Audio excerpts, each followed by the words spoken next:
going to do a video to show you how I do my jewelry cards and my jewelry boxes and the labels. So stay tuned. So this is the gift box with the label that I'm going to show you how I make it. Also, the bag. This is my printer. It is a LaserJet. I'm sure you can use any printer. I have the Express C1860FW. Not sure what all that means, but it works good for me. This is the paper that I use. It is 32 pound, 100 brightness.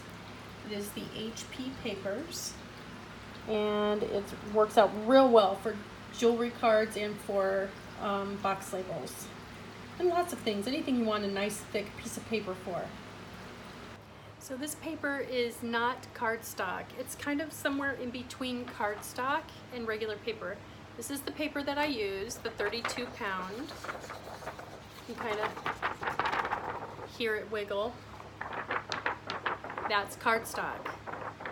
You can use cardstock and it works okay in this printer if you have the settings set properly. There's settings for thicker paper, cardstock paper, and stuff like that. But I prefer the 32 pound paper. It's kind of slick feeling, slippery, whereas the cardstock is more almost, you know, like cardboardish, a little rougher. So this paper's slick, it's brighter, whiter, whiter, and it just receives a print really nicely from my printer. So this is what it looks like on my computer. I went into Canva, which is an online program, and I think they have an app for your phone as well. I went into Canva and I made a logo. I saved it as a JPEG, and I took it into PicMonkey, which is also on the computer and an app. It's great for photo editing and for making documents. So I took it into PicMonkey and I made another like blank canvas, and I stacked all of the Everything Beautiful photos on top of one another, basically how thick I would want a strip of paper to be to wrap around my box. Then I send it to my printer and it prints it on the paper, the 32 pound paper that I showed you. This is what it looks like. And next I will cut it into strips. So this is what it looks like, and I've got my little paper cutter here, and I eyeball just about everything that I do. I don't measure a lot. So as I stacked those in the program, I eyeballed that too. So each strip isn't exactly perfect. You can make yours perfect if that's how you prefer it. So I just basically line it up where it looks like it ought to be cut and I cut it. And you get used to where it's supposed to be. So there's not a lot of guessing. There is a lot of guessing, but there's not a lot of measuring involved. You just get used to it. Some strips are thicker than others, and the way I do it is just not perfect, but my clients like it. So here's my stack of strips. See that? And that's what I wrap around my boxes, and I'll show you how I do that. So I take a jewelry card that I make the exact same way as my strips, but I cut them in just under 3.5 by 3.5 square. So I'll show you how I do that later. This one happens to say Elias Forte, she is strong, but I do have others with my logo on it. So I take it and I cut just a little to make spot for necklace. Just eyeball that too. Take my necklace and I put it on and stick it in the box.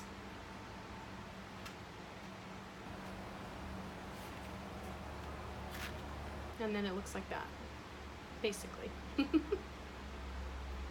So next, I take a sheet of tissue paper, I wad it up gently and like fluffy like a cloud, and I put that in the box to hold the necklace still because I ship all over the world. I don't want jewelry slipping around in there. So I cut these strips with my cutter that I just showed you, and I buy big packs of these at Christmas time from Costco. Ginormous packs. It's awesome. So I just take a few sheets at a time, fold it up, and cut it. I'll show you how I do that some other time.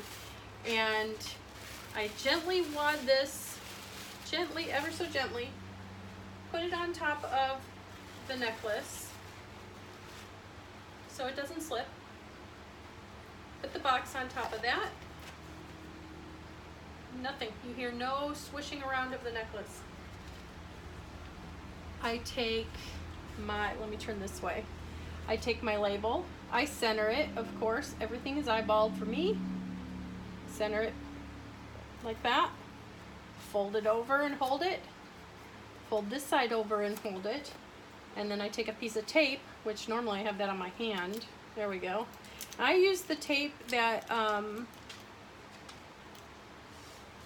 on, it's stuck to itself.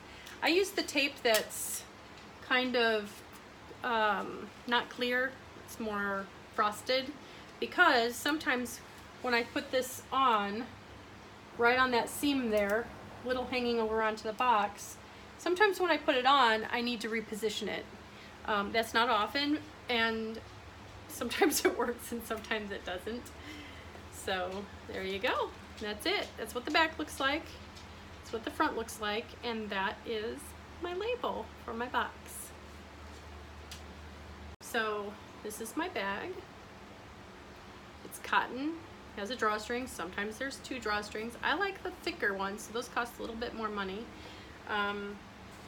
You can get these on Amazon or on eBay. They're cotton muslin bags. That's it. Super simple. This is my stamp. It says, "Everything Beautiful" by Janet Powers. That's me. And I ordered this on Etsy. I'll show you the other side. It's pretty inked up.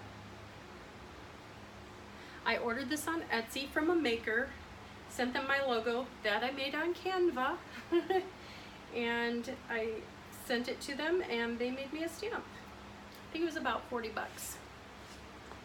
The ink I use is from Hobby Lobby. Nothing special. I've changed brands frequently, so that really doesn't matter.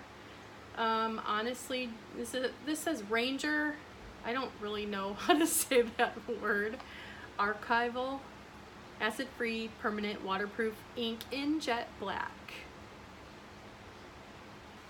So I take my ink, and I do remember from my Stampin' Up! Classes that I've participated in, they said that when you put your stamp in the ink, move it around a couple times so you get ink evenly distributed on all parts of your stamp.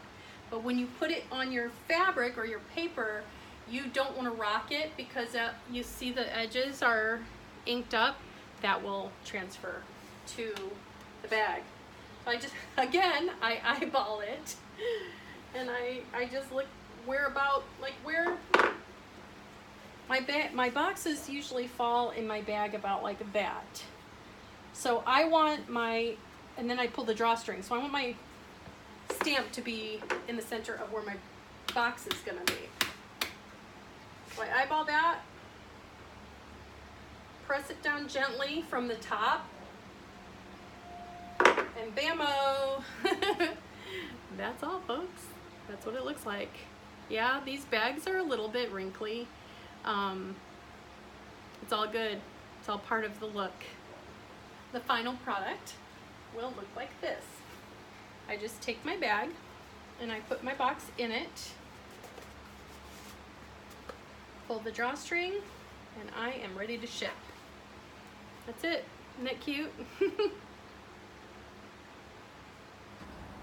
Don't forget to come by my shop on Etsy. That is www.janetpowers1.etsy.com, and stop by my Instagram as well. That is everythingbeautiful.biz.